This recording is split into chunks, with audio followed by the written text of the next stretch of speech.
You're about to make a mistake that will kill you in the first minute of World War III. Not because you're stupid, not because you're unprepared, because your mammalian brain is wired to do the exact opposite of what keeps you alive when nuclear weapons detonate. Here's the reality nobody wants to face. Most casualties in nuclear war don't die from the blast. They die from doing what feels right. Looking at the flash, running to their car, checking on the explosion, following the crowd. Every natural human instinct becomes a death sentence when physics doesn't care about your feelings. The trained personnel already evacuated. The wealthy are in bunkers. The informed are following protocols. You're standing here with zero specialized training, and about 30 seconds before everything you think you know about survival gets you killed. Welcome to the survival mistakes that separate the living from the statistics. That flash on the horizon just painted everything in white light. Your brain freezes. Then it makes you want to stare at that brilliant light because curiosity is hardwired into your DNA. Don't look at the flash. That pretty light cooks your retinas like eggs on asphalt. Flash blindness is instant and can be permanent. Your ancestors survived by being curious. You survive by overriding that instinct right now. Mistake 2. You're running to your car. Wrong. Cars are metal boxes that offer zero radiation protection. The blast wave flips them like toys. The heat turns them into ovens. Not your car. Not a tent. Not under a tree. Inside a building with actual walls. Mistake 3. You see smoke. You hear screaming. Someone you know might be over there. Don't move toward danger. Every second outside is accumulating dose. Every step toward the blast multiplies your exposure. Get inside first. Help later if there is a later. Mistake 4. You're near windows wanting to see what's happening. Glass is about to become thousands of tiny missiles traveling at supersonic speeds. The shockwave is coming. Distance yourself from windows immediately. Mistake 5. You're in a multi-story building, and your instinct says, go up, get to the roof, signal for help. Wrong direction. Radiation decreases with mass overhead. Every floor up is exponentially worse. Go down, not up. Basements win. Ground floor interior rooms are second. Your apartment balcony is a death sentence with a view. Final mistake. You stop to grab your phone, your wallet, family photos, your laptop. Your life is the only asset that matters in the next 60 seconds. Don't retrieve items. Don't go back. Those seconds you waste grabbing your phone are seconds the fallout cloud is traveling toward you. Move now. Get inside. Get mass between you and the outside world. This is the pattern. Curiosity kills. Normalcy, bias kills. You have maybe 15 minutes before fallout descends. Your brain wants to do the wrong thing at every decision point. Override it. Survival isn't about following your gut. It's about following physics while your gut screams at you to do something stupid. You made it inside. You think you're safe. You're not. You're just not dead yet. Wrong shelter kills you as efficiently as no shelter. Thin walls offer zero protection from gamma radiation. Your car, your tent, your balcony. Death traps with different names. Right shelter, wrong room. Third floor instead of basement. Exterior walls instead of interior. You picked the room with windows because you want light. Every choice compounds your dose. The behavioral mistake. You're calling family, texting everyone. Your phone battery is dying while cell towers go down. You're burning power on communication that won't connect while the fallout cloud approaches. The wait-and-see mistake. You'll assess first. Check if it's really that bad. See what develops before committing to lockdown. Wrong. You die. Real shelter now. Basement. Interior room. Good. Now the invisible mistakes begin. You're sealed inside, heart pounding, hands shaking, alive. Your contaminated jacket is sitting 3 feet from where you're breathing. That jacket will give you acute radiation syndrome by tomorrow morning. Strip. Now. Outer layers come off at the entry point. Shoes stay by the door. Jacket, shirt, pants, everything that touched outside air after the blast. You're shedding 90% of radioactive contamination just by getting naked. It's the least sexy strip show of your life, but it might save it. Here's the science. Fallout is just dust. Tiny particles of vaporized matter that emit radiation. The particles stick to fabric and skin. Remove the particles. Remove the radiation source. You're not radioactive. Your clothes are contaminated. Your bag from the car. Your phone from your pocket. Contaminated. Everything that was outside is now bringing fallout particles into your clean zone. The dog you grabbed on your way in. Radioactive. Unless you decontaminate at the entry point, you're sleeping next to the threat you're trying to escape. Wipe down with a damp cloth. Face, hands, exposed skin, hair. Be thorough but quick. Do not shower. Do not waste clean water on a full shower. You'll need every drop for drinking over the next 2 weeks. Save 1 towel, 1 cloth. Damp wipe. Bag the contaminated cloth. Done. Now seal this room like your life depends on it. Because it does. Find the interior room with fewest exterior walls and no windows. Gaps under doors. Cover them. Vents. Tape plastic over them. Turn off HVAC systems. You're not worried about fresh air right now. You're worried about fallout dust sneaking in like the world's deadliest glitter. Your family arrives. They rush inside.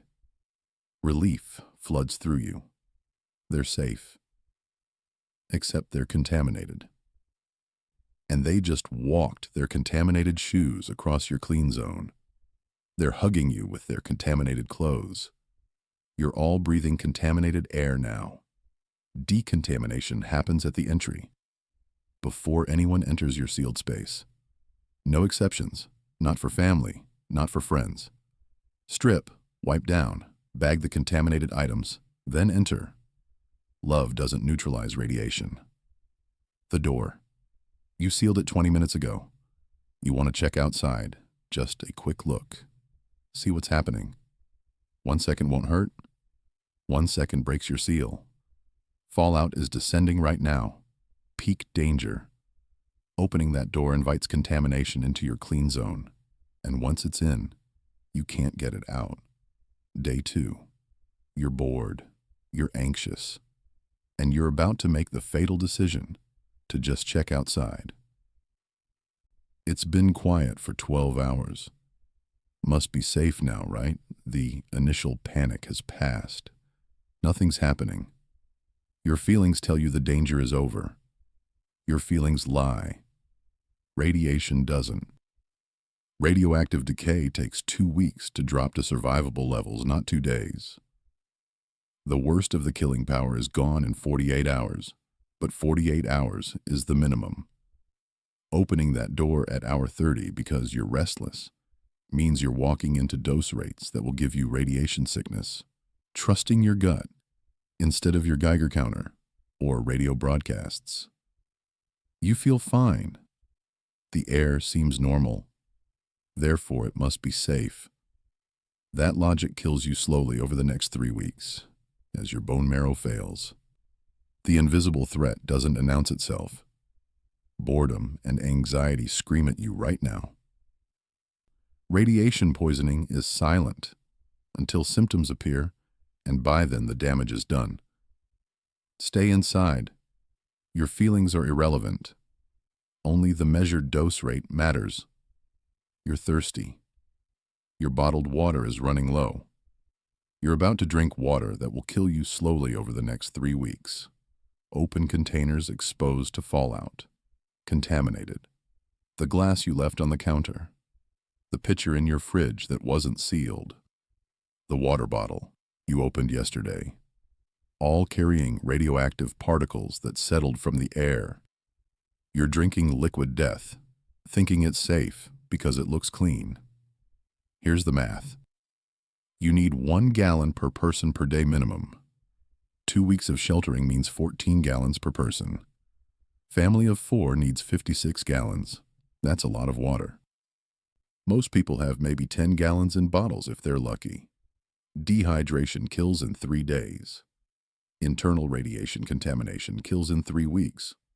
Choose wrong, and both timelines converge. The boiling mistake. You think boiling water makes it safe. It kills bacteria. It kills viruses. It does absolutely nothing to radiation. Radioactive particles don't care about heat. They stay in the pot. Boiling contaminated water just gives you hot contaminated water. Here's what you don't know. Your hot water heater is a 40 to 50 gallon reservoir of drinkable water sitting in your basement or utility closet. That's your emergency reserve. The water went in before the blast. It's sealed. It's safe. Most people die of thirst, sitting 10 feet from 50 gallons of clean water they forgot existed. Know how to drain it now before you need to. Turn off power or gas first. Let it cool. Open the valve at the bottom into clean containers. That's your lifeline. Wasting water on hygiene. You want to shower. You feel dirty. You're using 3 gallons to feel clean when you need that water for drinking. You can be dirty and alive. You can't be dehydrated and alive for long. Toilet tank water. Not the bowl. The tank. That's clean water that refills from your supply line. A few gallons per toilet. Most people never think to check. Here's the science on distillation. It's your last resort for contaminated water. Boiling doesn't remove radioactive particles because those particles stay in the pot. But if you collect the steam and condense it, you're separating pure water from contamination. Steam doesn't carry radioactive particles, just pure water vapor. The radioactive isotopes are heavy elements like cesium and strontium. They don't evaporate until temperatures over 1200 degrees. You're not reaching that in your improvised still. Water evaporates at 212 degrees. You're exploiting the difference in boiling points. Makeshift distillation. Pot with contaminated water. Heat source. Bowl inside the pot elevated so it doesn't touch water. Lid covering the pot with a weight creating a low point above the collection bowl. Water boils. Steam rises. Hits the lid. Condenses. Drips into bowl. Clean water using high school chemistry. It's slow. It's energy intensive. But it works. The condensed water has negligible radioactivity compared to source water. You've reduced radiation intake by 90% or more. Food mistakes kill slower, but just as permanently. Fresh produce that was growing during the blast. Contaminated. The plants absorbed fallout particles. The particles settled on surfaces. Don't eat them. Sealed food is safe. Canned goods, boxed goods. Anything sealed before the blast. Radiation doesn't penetrate packaging. The container exterior might have fallout dust. Wipe it clean before opening. Don't cross-contaminate. The refrigerator mistake. You assume everything in there is contaminated. Wrong. If it was sealed before the blast, it's safe. Frozen food in sealed packages. Refrigerated items in closed containers. The seal protected them. Not rationing properly. You're using 3 days of supplies on day 1 because you're stressed and eating feels comforting. Calculate total food supply. Divide by people. Divide by days you need to shelter. That's your daily allowance. Stick to it. The average person needs 1,500 to 2,000 calories per day minimum. You're not active. You're conserving energy in a sealed room. You can survive on less for 2 weeks. Your body burns fat stores. You'll be uncomfortable. You'll be alive. Every meal from storage is one less reason to risk going outside. Every gallon of clean water is another day you can wait for radiation to decay. The supplies you waste now determine if you're alive in 2 weeks. Physics doesn't care about your comfort. It only calculates dose and time and survival probability. You hear people outside. Neighbors are leaving. Should you follow them or stay put? You're about to trust the wrong information source and walk into a hot zone. No Geiger counter means you're guessing about radiation levels. You're flying blind. The invisible enemy doesn't announce itself. You can't see gamma rays. You can't smell beta particles. You can't feel it cooking your cells until symptoms appear days later when the damage is done. Your neighbor says it's safe. How does he know? He feels fine. His gut says the danger passed. His gut will kill him, and you if you follow him. Trusting rumors instead of radio broadcasts. Someone heard from someone who heard that downtown is clear. That's not information. That's gossip. Passing through a chain of scared people making assumptions. Official emergency broadcasts exist for this scenario. AM, FM, weather radio frequencies.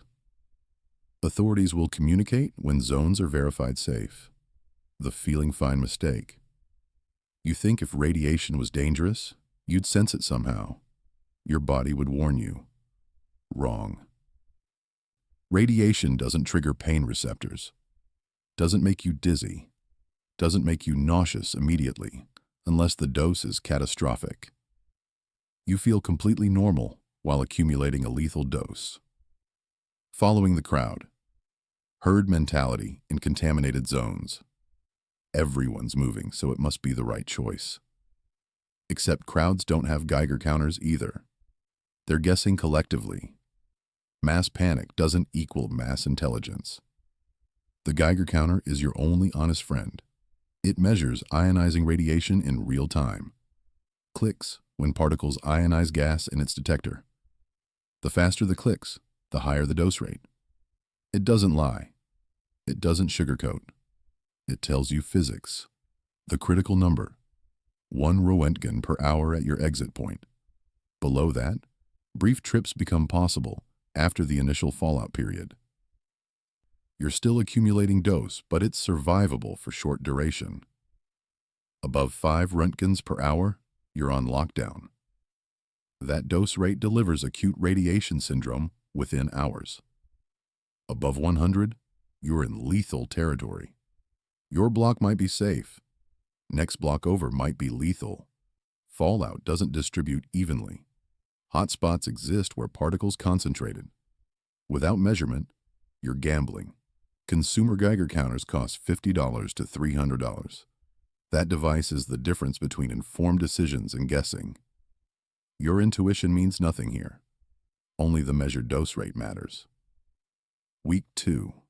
Supplies running low. The fatal mistake. Going outside before physics is on your side. You're desperate. Water is nearly gone. Food is running out. Staying means certain death from dehydration. Leaving means probable death from radiation. Choose wrong, and both outcomes converge on the same result. Here's the math. Dose rates need to drop below survivable thresholds before you risk exposure. 1 Roentgen per hour means 15 minutes outside, gives you about 0.25 Roentgens total dose. That's survivable. Won't cause acute symptoms. 2 hours at that rate gives you 2 Roentgens. You're pushing into radiation sickness territory. The timing mistake. Leaving too early. Day 3, day 5, day 7. You think enough time passed? Radiation levels are still catastrophic. You're walking into dose rates that will kill you within days, even if you find supplies. Not covering skin and lungs. You go out in short sleeves. No mask. No gloves. External contamination is bad. Internal contamination is catastrophic. Radioactive particles you breathe into your lungs stay there. They irradiate tissue continuously from inside. You can't remove them. Long sleeves, long pants, gloves, mask over nose and mouth. N95 respirator if you have it. Cloth mask if you don't. Bandana if that's all you've got. Any barrier between your lungs and fallout particles. Moving downwind. The fallout cloud drifted with wind patterns. Downwind zones concentrated the heaviest contamination. If the blast was west and wind blew east, anything directly east is hot. Lethal hot. Move perpendicular to fallout path if you know wind direction. Avoid obvious contamination zones. Multiple trips mean cumulative dose. You go out once for water. Come back. Go out again for food. Each trip adds to your total exposure. You're not tracking the accumulation. First trip, 0.3 Roentgens. Second trip, another 0.3. Third trip, 0.3 more. You've accumulated nearly 1 Roentgen without realizing you're approaching danger thresholds. Time discipline failure. You planned 15 minutes, you've been out 45. Every minute outside is additional dose. Every breath of dusty air is potential internal contamination. Set a time limit before you leave. When your mental timer runs out, you return whether or not you found everything. Discipline saves lives. Greed kills. Wrong evacuation direction. Toward the blast site. Bad.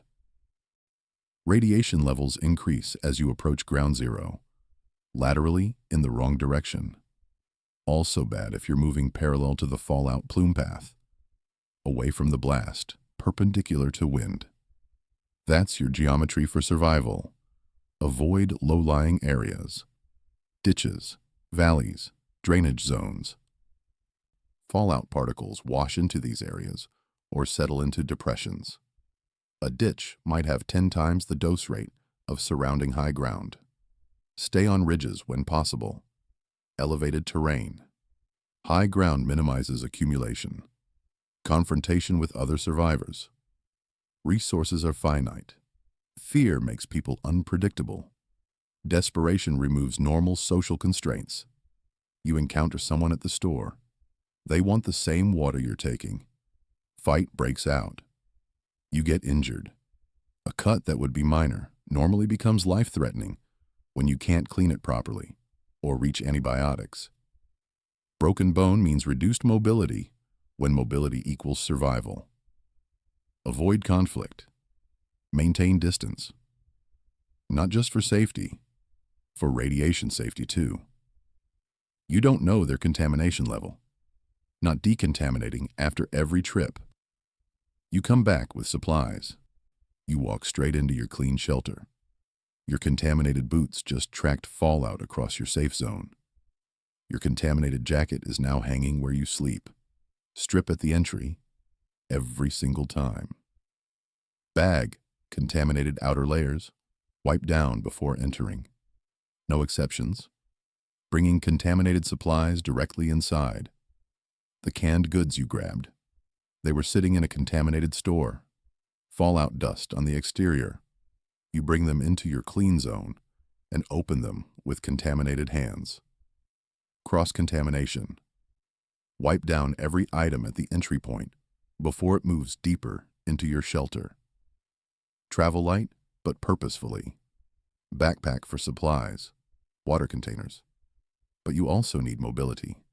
Can't fight or run effectively while hauling 50 pounds of canned goods. Balance capacity against speed. Speed equals less time exposed. Mark your route mentally.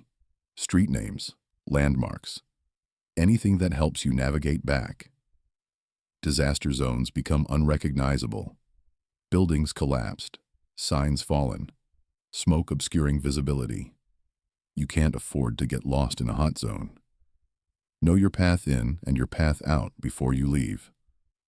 This is combat supply operation in hostile territory, where the enemy is invisible physics. Get in, get supplies, get out. No exploring, no curiosity, No unnecessary risk extension. Every second outside is cumulative dose. Every surface you touch might have hot particles. Risk versus reward calculation.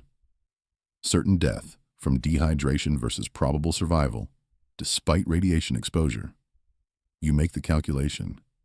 You accept the consequences.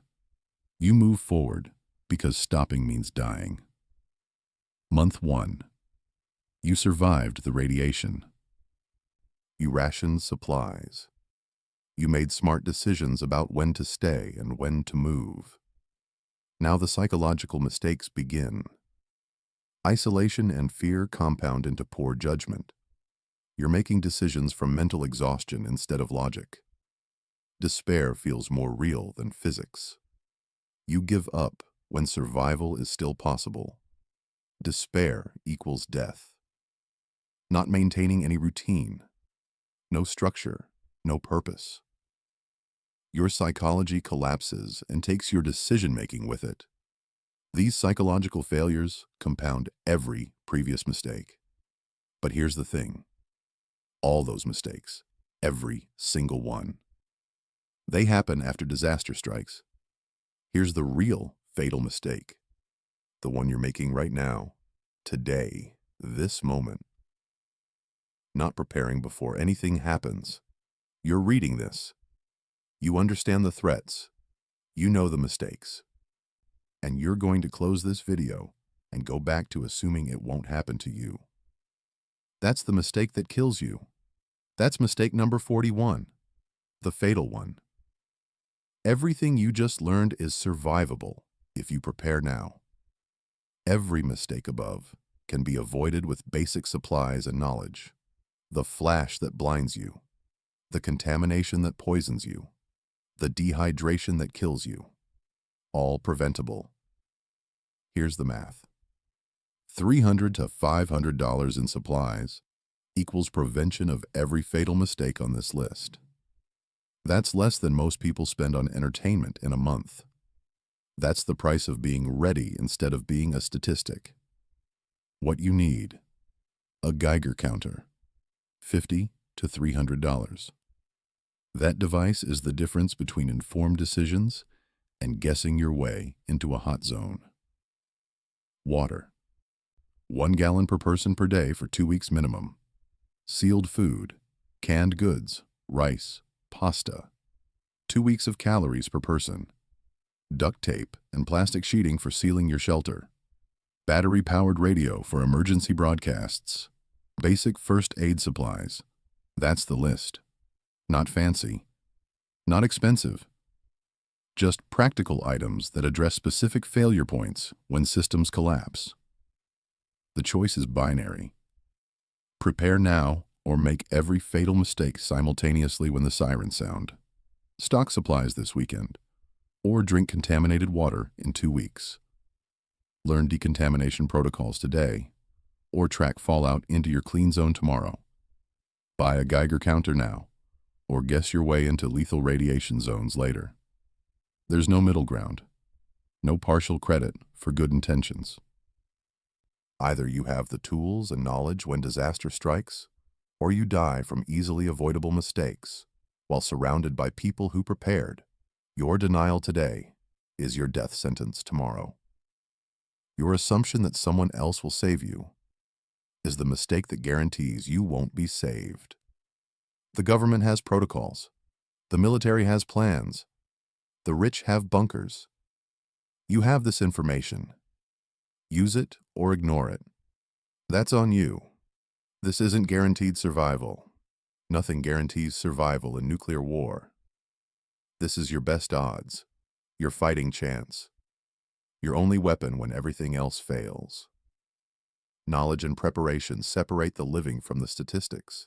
When the sirens sound, when the flash lights up the horizon, when you have 30 seconds to make decisions that determine if you see next month, you'll know whether you chose wisely. You'll know if you took this seriously, or if you assumed hope was a strategy.